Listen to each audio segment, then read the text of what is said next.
Jesus, filho de Davi, Jesus, filho de Davi, Jesus, filho de Davi, tende piedade de mim. Jesus, filho de Davi, tende piedade de mim. A minha oração nesta hora é para que Deus venha dar a você e a mim também a mesma fé daquele cego de Jericó, a mesma coragem, a mesma intrepidez, a mesma ousadia. Estando ele ali mendigando, ouviu o barulho de multidão e perguntou o que estava acontecendo. E quando disseram para ele: é Jesus de Nazaré que está passando, então ele se desfez da sua capa e se colocou de pé e começou a clamar: Jesus, filho de Davi, tem piedade de mim. Jesus, filho de Davi, tenha piedade de mim. E o Senhor Jesus então pediu que o trouxessem. E quando levaram-no, Jesus perguntou: o que você quer que eu te faça? E ele disse: Senhor, que eu veja novamente. Jesus disse: então veja, a tua fé te salvou. Jesus, filho de Davi, Jesus, filho de Davi, Jesus, filho de Davi, tem piedade de mim. Jesus, filho de Davi, tem piedade de mim. Que queres que eu te faça? Que queres que eu te faça? Senhor, que eu veja. Senhor, que eu veja. Vê, enxerga, tua fé te salvou. Senhor, que eu veja. Senhor, que eu veja. Vê, enxerga, tua fé te salvou. Olá, graça e paz. Deus te abençoe, Deus te fortaleça, Deus te proteja, Deus te unja. Eu estou aqui com muita alegria para dividir uma palavra com você. No livro, na carta de 1 aos Coríntios, no capítulo 15, versos 3 e 4. Diz assim a palavra de Deus: antes de tudo vos entreguei o que também recebi, que Cristo morreu pelos nossos pecados, segundo as Escrituras, e que foi sepultado, e que ressuscitou ao terceiro dia, segundo as Escrituras. Interessante como nós temos aqui três fatos cruciais, três eventos que são os de maior importância para toda a humanidade. Os três maiores eventos de toda a história da humanidade, de maior importância para cada um de nós. E eles estão descritos em um texto tão pequeno, na verdade em 2 versículos apenas. E esses três fatos são a morte de Jesus, o sepultamento de Jesus e a ressurreição de Jesus. Glória a Deus! A maior necessidade do ser humano é compreender esses três fatos. Essa é a maior necessidade do ser humano. E não apenas compreender, mas aceitar a Jesus Cristo como seu único e suficiente Senhor e Salvador. E quando eu digo único e suficiente, isso quer dizer que não é preciso de nenhum outro mais. Somente Cristo Jesus como único Senhor, único Deus e suficiente Salvador das nossas almas. Graças a Deus. O sepultamento do Senhor Jesus é importante para nós porque ele prova duas coisas. Primeiro, ele prova que Jesus morreu. Via de regra, pessoas são sepultadas quando morrem. Então, primeira coisa que o sepultamento de Jesus ele prova para nós é que Jesus morreu. Segunda coisa é o sepultamento prova a ressurreição de Cristo Jesus. O túmulo vazio é a evidência de que nosso Senhor e Salvador Cristo Jesus ressurgiu dos mortos. E caprichosamente colocaram uma plaquinha lá no túmulo vazio, com uma frase em inglês, dizendo: ele não está aqui, ele ressuscitou. Aleluia, diga glória a Deus. O Evangelho de João nos diz no capítulo 6 e no verso 44, ninguém pode vir a mim se o Pai que me enviou não o trouxer, e eu o ressuscitarei no último dia. A ressurreição de Jesus garante para nós que nós também ressuscitaremos no último dia. Ele está dizendo: ninguém pode vir a mim se o Pai que me enviou não o trouxer, e eu o ressuscitarei no último dia. Então nós temos essa promessa gloriosa do Senhor Jesus. Não é uma promessa de homens, não é uma promessa de ser humano nenhum, mas é uma promessa do próprio Senhor Jesus. Eu o ressuscitarei no último dia. Glória a Deus, glória a Deus.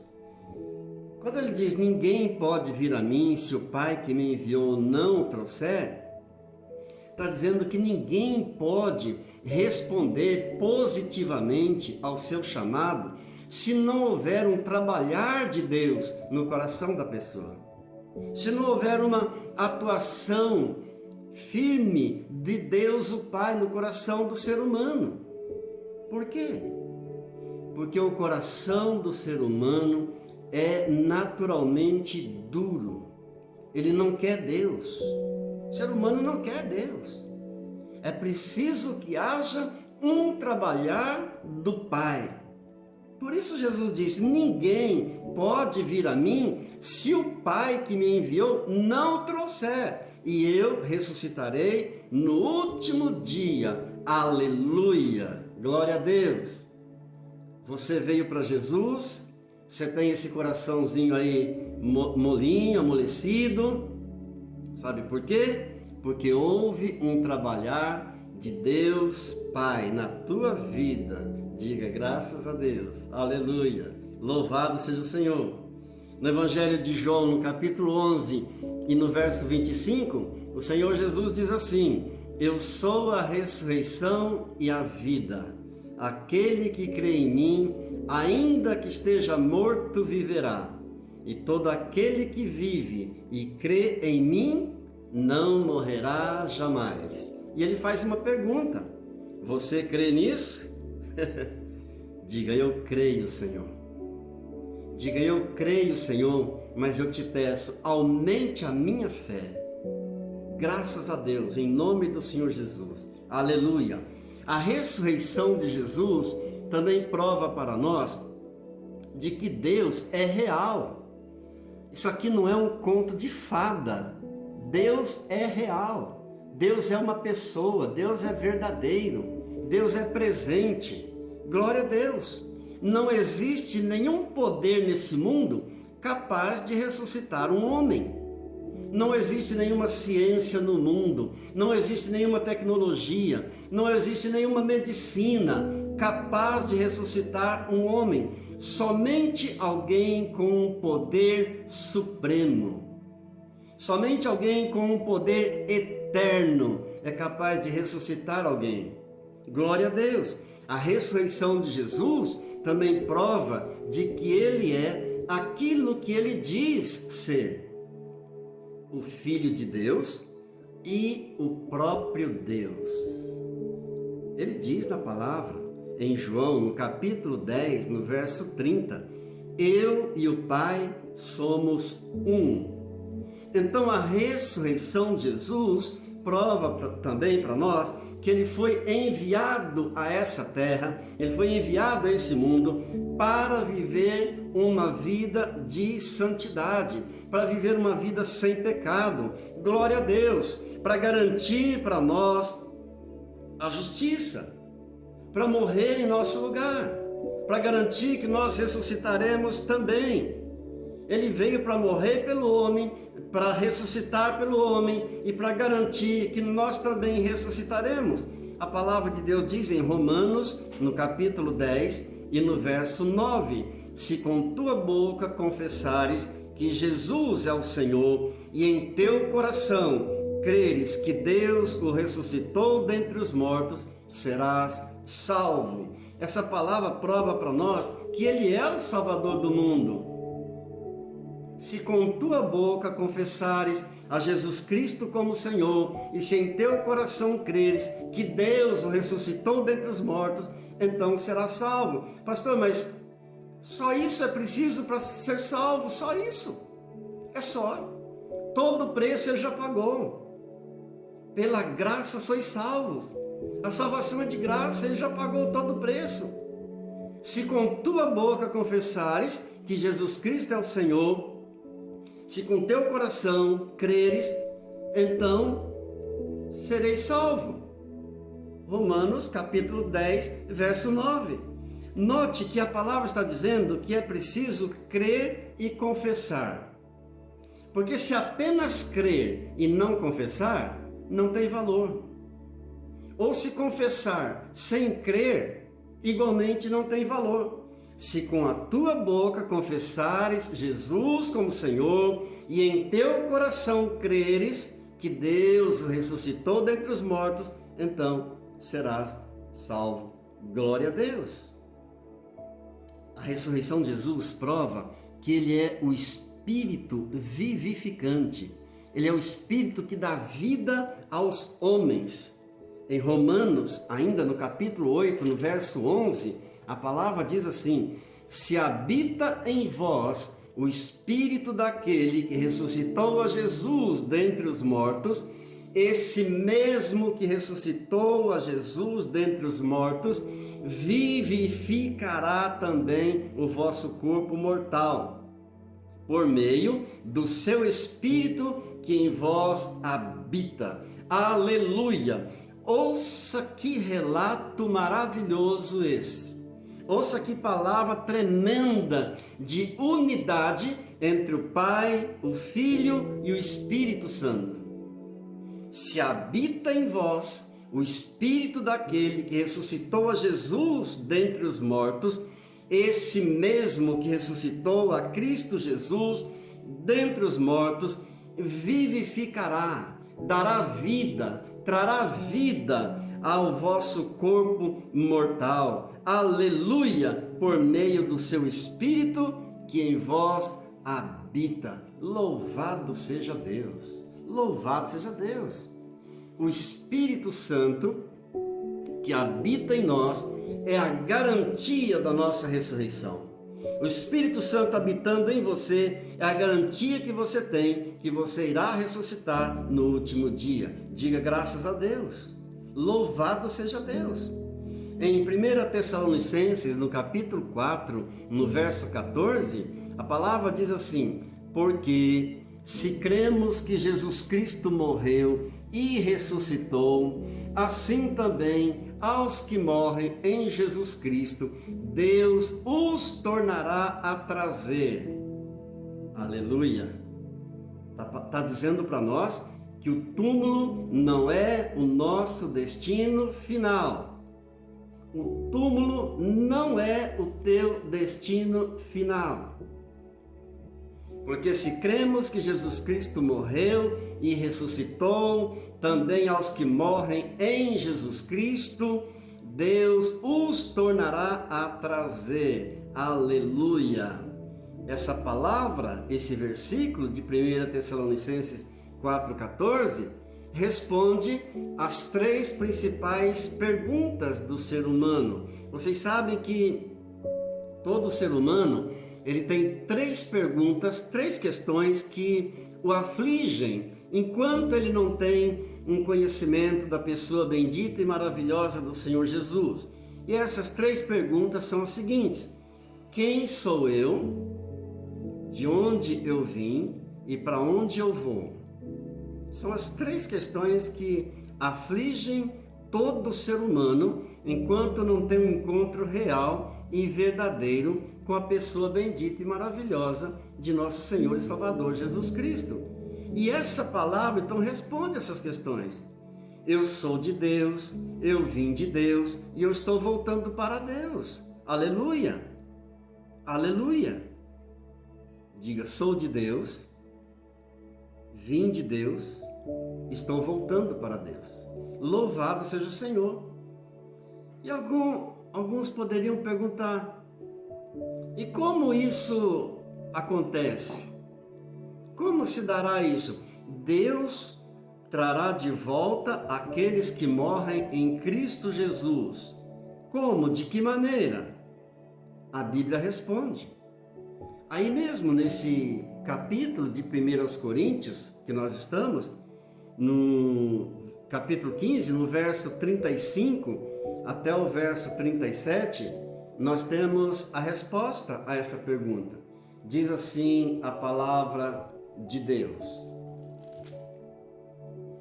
mas alguém dirá, como ressuscitam os mortos? Foi a pergunta que eu fiz. Como isso se dará? Como Deus trará a gente de volta? Então, Paulo está explicando. Alguém dirá, como ressuscitam os mortos? Em que corpo eles vêm? Aí no 36 ele diz, insensato, o que semeias não nasce se primeiro não morrer. Tudo aquilo que vai nascer um dia precisa ser plantado, precisa ser semeado. Aí ele diz no 37, e quando semeias, não semeias o corpo que há de ser, mas o simples grão, como de trigo ou de qualquer outra semente. Está dizendo que aquilo que você semeia não é o que você vai colher.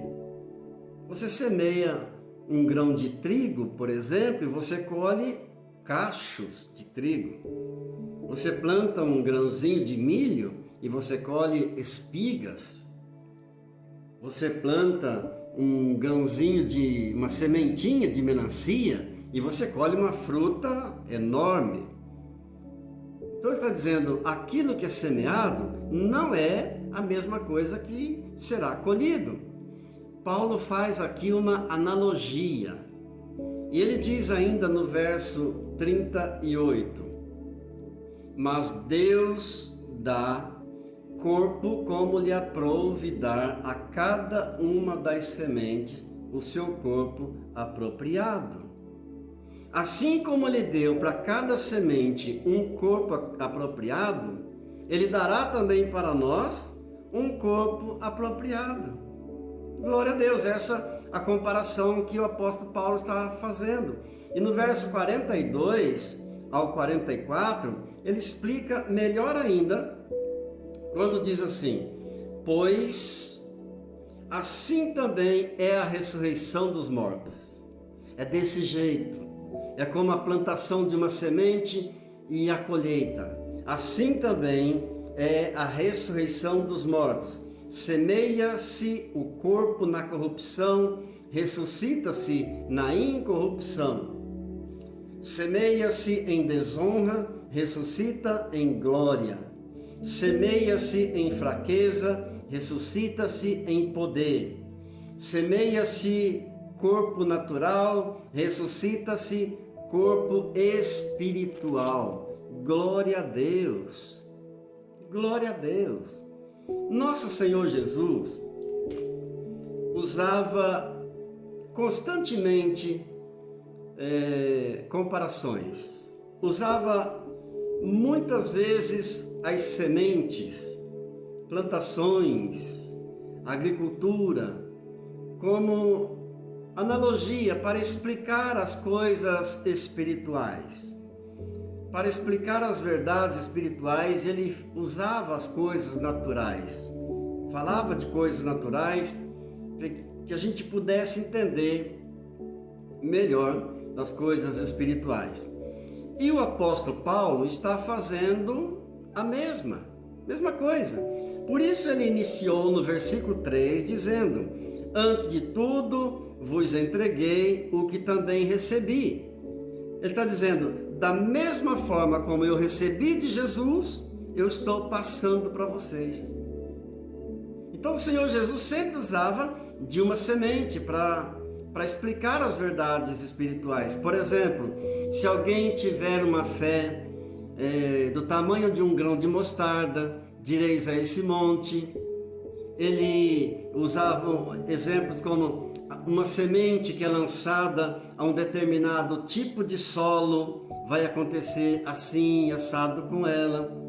Por exemplo, o grão de trigo que é lançado na terra, precisa morrer para produzir. Então o Senhor Jesus sempre usava de sementes como comparações, e o apóstolo Paulo então está fazendo o mesmo. Por isso, a igreja de Corinto, sobretudo porque na igreja de Corinto havia um problema muito sério, havia muitas divisões, havia muito problema problemas doutrinários, como hoje também existem em muitas igrejas.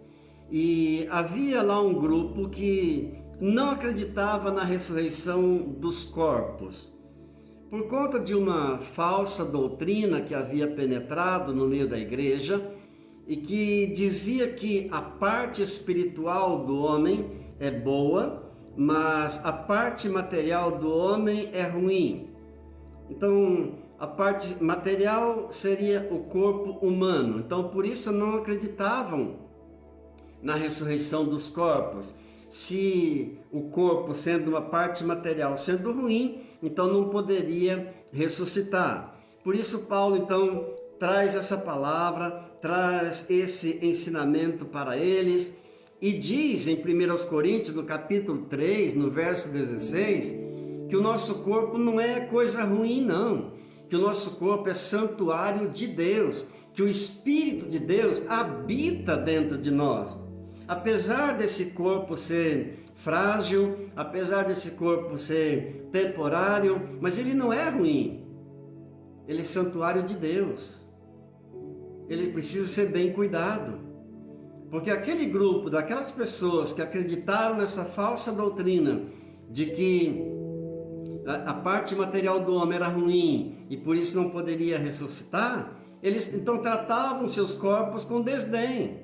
Aí Paulo traz essa palavra, então, ensinando que nosso corpo é morada de Deus, é santuário de Deus. O Espírito de Deus habita em nós. Por isso ele fala da diferença que há entre aquilo que se planta e aquilo que se colhe, aplicando, então, essa ilustração ao corpo humano. O corpo humano que morre, que é sepultado, mas que será transformado na ressurreição. Glória a Deus! Por isso no verso 37, ele diz: quando semeias, não semeias o corpo que há de ser na ressurreição. Você semeia uma coisa, mas você vai colher outra. Graças a Deus. Graças a Deus. Você planta um grãozinho de milho e você colhe uma espiga. Qual que vale mais? A espiga. Graças a Deus. Agora, a ênfase aqui, queridos, é a transformação gloriosa. Essa é a ênfase. uma transformação espantosa, digamos assim, que vai acontecer na ressurreição. O que vai ressuscitar não é esse corpo velho cansado que vai ser sepultado, não, misericórdia. Mas o que vai ressuscitar, um corpo glorioso. Nós receberemos um corpo glorioso, igual ao corpo glorioso do Senhor Jesus, quando ressurgiu dos mortos. É a palavra que diz, é a Bíblia. Em Filipenses, no capítulo 3, no verso 21, diz assim: o qual transformará o nosso corpo de humilhação para ser igual ao corpo da sua glória. Glória a Deus! O qual transformará esse nosso corpo de humilhação. Por que ele chama esse corpo nosso de corpo de humilhação? Por causa da fragilidade. Porque é um corpo extremamente frágil, que se deteriora com qualquer bactériazinha. É um corpo frágil mesmo.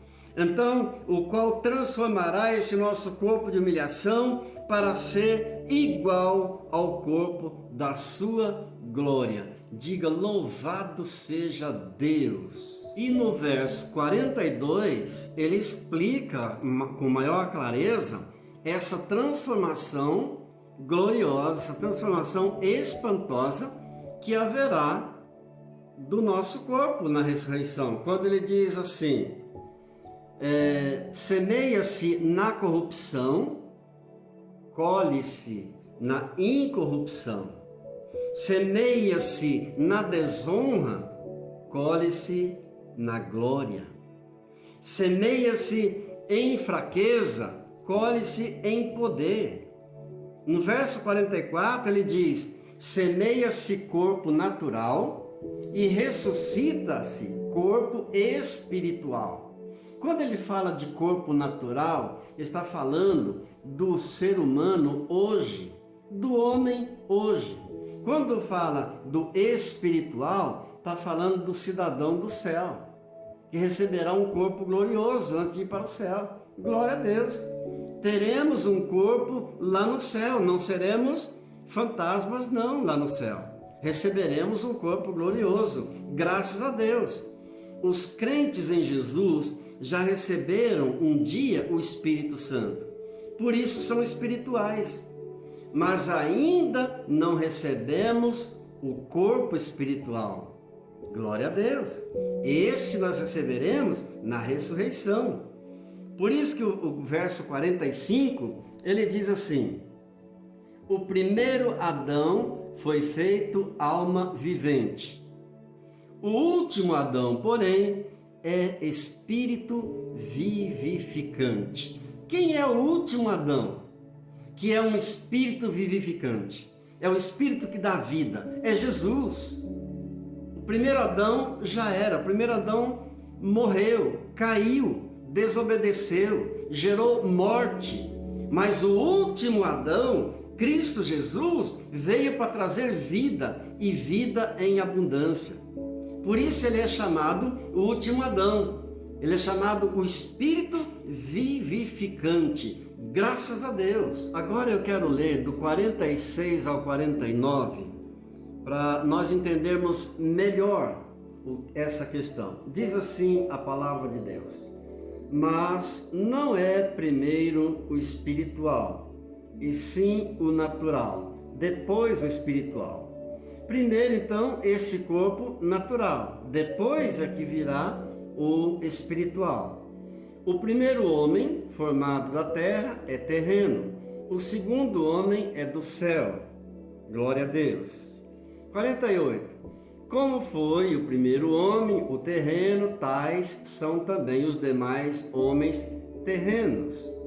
E como é o homem celestial, tais também os celestiais. E 49.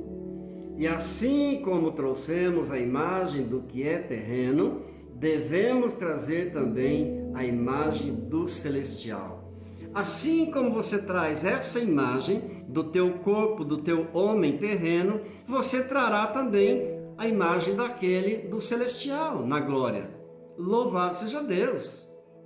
Que ele está dizendo o seguinte, que esta era atual, esta era presente, má, é uma era má, é um contraste com a era vindoura, que é perfeita, que será perfeita. Louvado seja Deus! Os crentes hoje já desfrutam de algumas bênçãos da era vindoura perfeita. Louvado seja Deus! Agora quero concluir a nossa reflexão lendo dos 50 ao 58. Diz assim a palavra de Deus: Isto afirmo, irmãos, que a carne e o sangue não podem herdar o reino dos céus, nem a corrupção herdar a incorrupção. Eis que vos digo um mistério: nem todos morreremos, nem todos dormiremos, mas transformados seremos. 52. Num momento, num abrir e fechar de olhos, ao ressoar da última trombeta, a trombeta soará, os mortos ressuscitarão incorruptíveis e nós seremos transformados, porque é necessário que este corpo corruptível se revista da incorruptibilidade e o que é mortal se revista da imortalidade. E quando este corpo corruptível se revestir de incorruptibilidade e o que é mortal se revestir de imortalidade, então se cumprirá a palavra que está escrita: tragada foi a morte pela vitória. Aleluia! Onde está, ó morte, a tua vitória? Onde está, ó morte, o teu aguilhão? O aguilhão da morte é o pecado, e a força do pecado é a lei. Graças a Deus que nos dá vitória por intermédio de nosso Senhor Jesus Cristo. E aí ele conclui no 58 dizendo: portanto, meus amados irmãos, sede firmes, inabaláveis na fé, glória a Deus, inabaláveis, sempre abundantes na obra do Senhor Jesus, sabendo que o vosso trabalho no Senhor não é vão. Glória a Deus! Louvado seja Deus! Quando ele diz carne e sangue não podem herdar o reino dos céus, está falando da fraqueza do nosso corpo humano, está falando da fragilidade desse corpo que é terreno. Está dizendo que sem um corpo novo, sem um corpo incorruptível, nós não podemos herdar o reino dos céus. Essa carne e esse sangue que são terrenos não podem herdar o reino dos céus. Por isso receberemos um outro corpo glorioso, igual ao corpo glorioso do Senhor Jesus quando ressuscitou. Diga graças a Deus. Quando ele diz assim, nem todos dormiremos, significa que naquele dia glorioso da volta do Senhor Jesus, muitos estarão aqui vivos. Nem todos morreremos. Por exemplo, se o Senhor Jesus voltasse agora, nós não morreríamos. Naquele dia glorioso que o Senhor Jesus voltar, nem todos morrerão.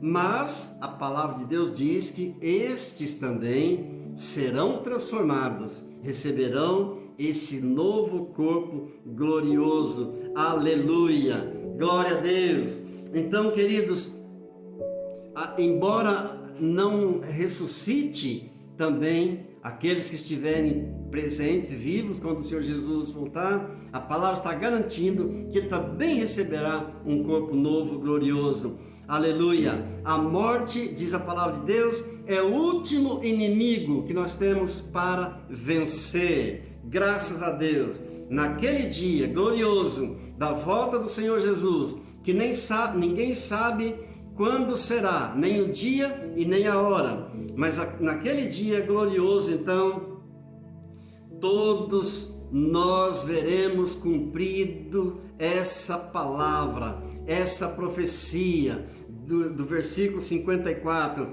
tragada foi a morte pela vitória, tragada foi a morte pela vitória, tragada foi a morte pela vitória, aleluia, glória a Deus.